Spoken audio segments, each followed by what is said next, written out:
Hi, today I'm going to work you through a higher tier Unit 2 question. It's from either the Physics GCSE or the Double Science Physics unit, and it's to do with forces and motion and velocity time graphs, okay?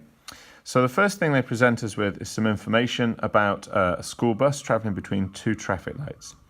And they want us to use this graph and to use the information in the question to calculate some things, basically. So the first thing, now, we need to notice that this question is out of 4 marks, and that's an indication of the amount of work we're going to have to do to generate the answer.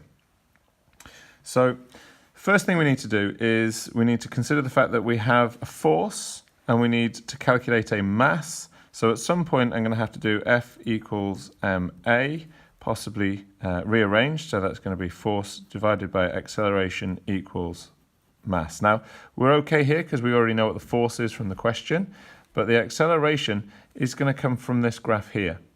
So I can find acceleration from a velocity time graph by looking at the gradient. So the gradient of this graph is going to be how high up it goes, which is 25, divided by how long that takes, which, looking at this axis here, is going to be 20. So it's going to be acceleration is equal to 25 divided by 20. And that's going to equal 1.25 meters per second squared. So if we now use this equation over here, move it up slightly, we're then going to do 5,000 divided by 1.25, and that's going to give me 4,000 kilograms, which is 4 tons. So that sounds about right for a bus.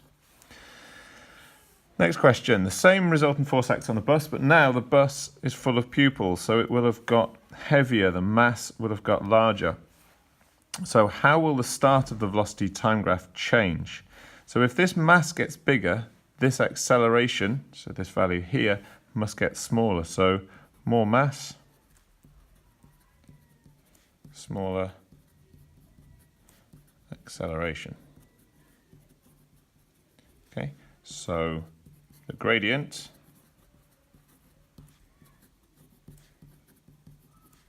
be less. Okay, so this gradient here would be a lower slope. We'd have a less steep line. Okay, flip over for the next bit. State Newton's first law of motion. So objects at rest or constant velocity stay, I'm going to be lazy, this way unless acted on external forces. Okay, explain how Newton's first law applies to part B and C of the journey.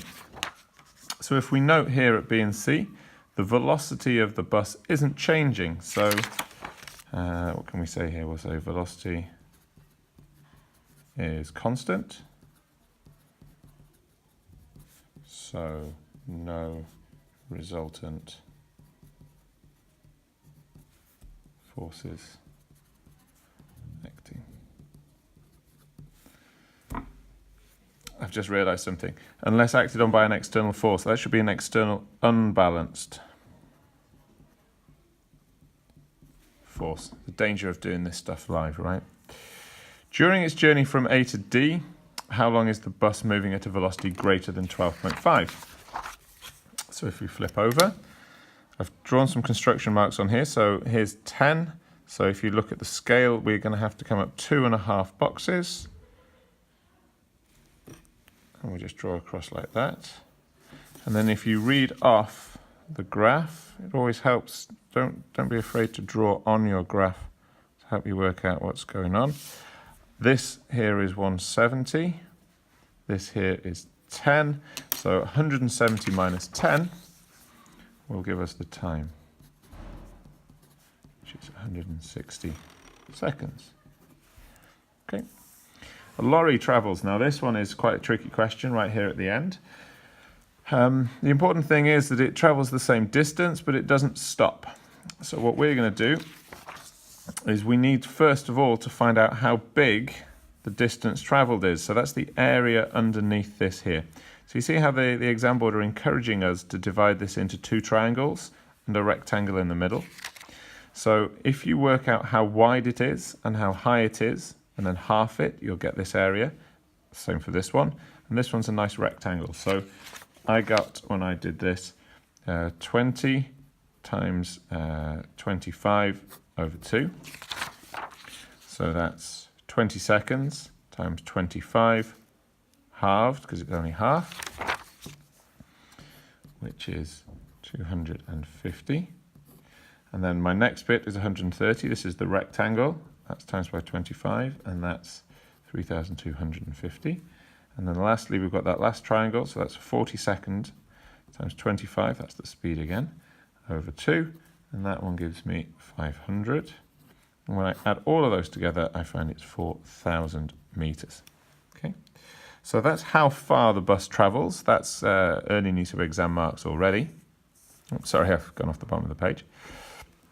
And then we need to do speed equals distance over time, because we need to know how fast the lorry is going.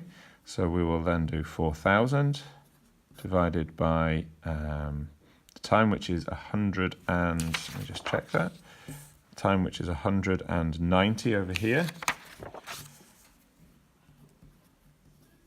And that's going to give me 21.1 meters per second. Okay, that's probably taken us to 3 or 4 marks now.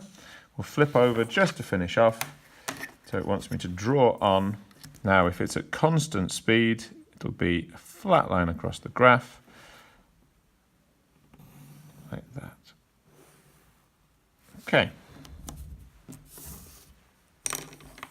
So I hope that's been useful for you.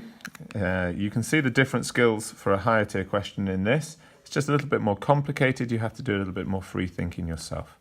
I hope that's been helpful today.